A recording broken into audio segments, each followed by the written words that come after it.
Titan company నుంచి బయటకు వచ్చిన తర్వాత నేను జీడిమెట్లలో జాయిన్ అయినమాట, బీర్ కంపెనీలో అనమాట.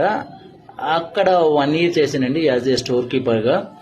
ఆ కంపెనీ అంతా చాలా బాగుంది, ఫెసిలిటీస్ అన్నీ బాగానే ఉన్నాయి, నన్ను బాగానే చూసుకున్నారు 1 year వరకు. సో అక్కడ కూడా నేను ఒకరితో పరిచయం అవ్వటం వల్ల నాకు వాళ్ళు రికమెండ్ చేసింది ఎక్కడో తెలుసు, ఇంకో జాబ్లో ఎక్కడంటే ముసాపేట ఐడియల్ కంపెనీలో అనమాట. అక్కడ బాంబులు తయారైతాయి కదా, సో ఆ కంపెనీలోకి నాకు రికమెండ్ చేశారు ఆ మేనేజర్ అనమాట.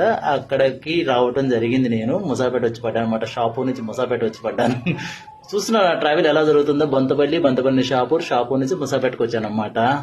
ముసాపేటలో నేను ఐడియల్లో వర్క్ చేశాను, ఆల్మోస్ట్ ఒక 3 years వర్క్ చేశానండి. అక్కడ కూడా చాలా బాగుంది, అందరూ నన్ను చాలా బాగా చూసుకున్నారు. కానీ అక్కడ కూడా వర్క్ చేస్తున్నప్పుడు నాకు 5-star హోటల్లో జాబ్ వచ్చింది అనమాట. అది ఎక్కడ అంటే దా మనోహర్ బేగంపేట ఎయిర్పోర్ట్ దగ్గర అనమాట. పాత